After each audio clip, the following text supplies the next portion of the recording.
We will have much more from LeBron James coming up in a bit. First, we're joined live on the court by a first-time champion, Anthony Davis. Congratulations. First-time champion. Thank you. When you were going through everything you were going through in New Orleans and all directions were pointing towards L.A., how much of a reality did you think in your first season with the Lakers you would win a championship? We thought it was very real.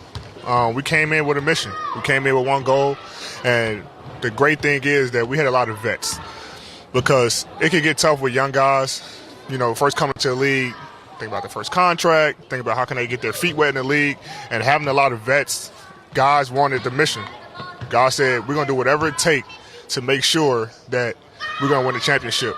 And for the guy's father who just threw the confetti on it, like Dwight, for a guy who's going to be a future Hall of Famer to come in and say, I'm going to play my role.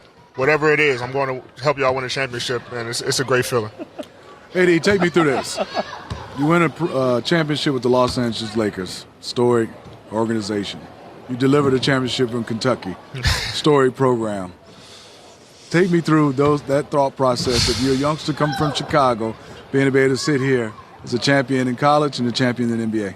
Never would have thought of it. Obviously, you had those goals, and you want to reach them, but it's tough. It's tough, Steve. And going back to the one in Kentucky, being a guy who, until his senior year, wasn't recruited at all. I had one college offer, and that was to Cleveland State. And they kind of just, shape your mind that it make you want to push your dreams more. And when I, blew up and everybody started offering me and went to Kentucky, and once again, I've been blessed to be with a whole bunch of veterans and tell us like, yo, this is what it's going to be. We're going to win this championship. And then fast forward to tonight to do it with these guys who just compete and want the best for me, get the best out of me, Rondo, Bron, especially telling me, I don't care what you do. You need to be a champion tonight. Go be great. And I can say that we did it. Well, not only are they celebrating in L.A. and in Kentucky for your success, but also, as you mentioned, Chicago. Maybe the greatest ever from Chicago is about to be in your ear. Here's Isaiah Thomas. Congratulations, Anthony. And I want to ask you this question, and if you can just share this with the audience, how much pressure it is for you as a great Chicago player to win an NBA championship. And I saw your father sitting there, and I look back and I think about my mom and my brothers being there, and the pressure to win coming home from Chicago seems like it's more pressure to win from any place else. So talk to us a little bit about, just coming from Chicago and the pressure that, family is rooting for you, but also saying you got to win too. Yeah, Chicago has my heart, man. They unbelievable city. Being from there and being able to, be in the category with the greats yourself, and what Chicago basketball is and what it means to the NBA. It's a lot of great players that stepped in on this court that's from Chicago. And people can say New York. I've always said Chicago is the mecca of basketball. We have them. We're built different. We built differently, man. And so to be able to have the Chicago support system on my side through all this has been great. And not only for LA, but for me personally, it's also for Chicago. Yeah, he did. Grant Hill here. We're joined by Rajon Rondo too, guys. Just want to let you know, Grant. J.R. Smith got him too. Yeah, AD Grant Hill here. Congratulations, man. Can you hear me? Yes, I can hear you. Okay, good. Hey, congratulations. I just want to ask you, you and LeBron obviously have a special connection, a special relationship, a brotherhood. You guys were able to thrive and coexist together. And that doesn't always happen when you bring two super talented players together. I just want to talk about how you guys were able to connect this year and do something amazing like winning a championship. Me and Bron said before in media that we're not jealous of each other. There's no egos. We both want to win. I want to win my first one. He wants to win his fourth one. And we know how special this team was and how special this moment was for us. So we put all our egos to the side, alpha male, to the side, and said, we got to do this together. And we bought into Coach Frank Vogel's system. We bought into our teammates. Our teammates trusted us to go out there and be great every night, and we trust them.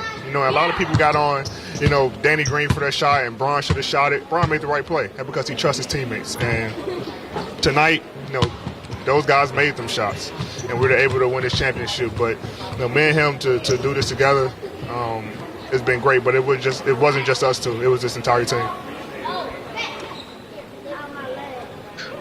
Hey, AD, this is Gary Payton. What I want to know is, for you to be going through what you did in New Orleans and then sat there and took all the criticism, and now you come here to the Lakers, how does that feel, and was you expecting that you guys would do it this quickly? It feels good. Coming from a organization where I was there for 7 years, I wanted to accomplish this as well.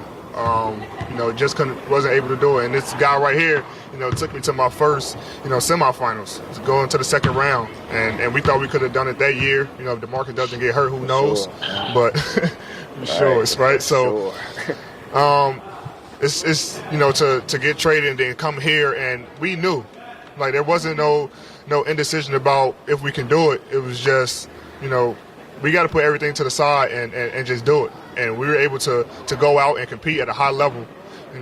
Been through a lot of ups and downs, been together for a full calendar year now, 12 months for this moment. And, looking back at everything, we know Kobe's proud of us, the Bryant family is proud of us, and we're excited to do this for him. It was a long journey, a tough journey, especially against every opponent that we had, but, we were able to prevail through it all. Well, AD, we'll let you go. Congratulations. You're first. Rajon Rondo second. Whole lot of Kentucky love in this NBA Finals. How much trash talk is there going to be now for the younger fellas, Rajon, for the guys like Tyler Hero that you beat and Bam Adebayo, who you beat in this Finals? No trash talking. Give those guys credit. It was a tough fight. But, like I said, we're the big dogs now. We have been for a while, and, we're able to just get a win tonight and seal our fate. I asked you a couple of days ago, and I want to revisit this question because I think it's one that is so on the mind of people who have lost and won championships. Does this championship at all help validate or wash away that bad taste you had in your mouth from when your Celtics lost to the Lakers? It definitely does. And, obviously I've been up 3-2 before in the series and lost, so it's been on my mind the last 4 or 5 days, to play well for this team to win. And I put a lot of pressure on myself.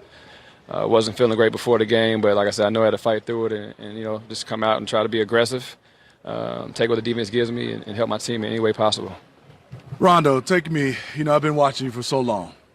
Champion as a Celtic, champion as a Laker. What I really want to talk about is your competitive spirit. I've seen a lot of guys compete, but you take it to another level for me. And I always tell all my little point guards, watch the way he competes. And it showed tonight, defensively, passing, but your leadership, you barking, offensively. Take me through that mindset. Just understanding what I'm able to do for my teammates. Coming in with the right mindset, understanding that you can control the game from so many different ways besides scoring. Like you said, with my voice, with me being in the right spot defensively, me being an extension of the coach out there on the floor, giving Brian, spare minutes to be able to extend the lead when I'm in. So for me, just coming in, tonight was all mental. Like I said, I've been focused for this for the last couple of days now. Wasn't happy with my play game, the last 2 games. So I knew if I had to, be more aggressive, be more efficient, and do what's best for my team on each possession of the game. All right, let's go to the studio. Isaiah Thomas wants to chat with you. Yeah. Rondo, congratulations, brother. We've had many of dinners. Isaiah. Thank you. You're welcome. We've had many of dinners, many of conversations about, just basketball and winning. And I want to talk to you about now, after you've won championships, when you talk about being a coach, a GM in this league, how has that transferred to your playing ability now? Because not only have you been studying the game, but you also been studying the game for your next career in terms of coaching and GM. How did that help you tonight in this game? It helped me in so many ways. Actually last night I pulled film on Jimmy's turnovers. I wanted to capitalize on how Jimmy turned the ball over the last couple of seasons. Well, not season, but last couple of series, and figure out how we could stop him. He's the quarterback for this team. He's the guy that makes them go, and we knew coming in tonight, focus, wanted to pretty much slow him down. So just coming in with that mindset, Coach Vogel allowed me to be in so many meetings, when I broke my thumb this past postseason. So that, being able to be in a championship coach's locker room and film session, understanding how they think, being able to pick their brain and learn as much as I can from those guys as well. So it was a hell of a ride. I'm definitely grateful for the opportunity to be able to position to be in a coach's meeting for 6 weeks while I was out, still staying engaged with the team and understanding the different schemes we need to make. The adjustments he made tonight, starting Alex Caruso, was a great adjustment. And like I said, we set the tone from jump. Brian wanted Jimmy from jump, and he came out and set the tone, and we followed his lead. Rondo, Gary Payton. I love you to What's death. good, GP? What's going on? I always say it's only 2 point guards in this NBA, and it's you and Chris Paul. I say when you guys are on the floor, you guys control things and you do well, especially yourself. You remind me of myself because you're so gutsy. You got a lot of dog in you, and you don't back down from nothing. And I seen that tonight in this game when you came and established yourself. Even you said you didn't feel well, and you came out and did what you did. Explain that and explain to these fans of how tough that is and what your mindset is for you to get out there and do that.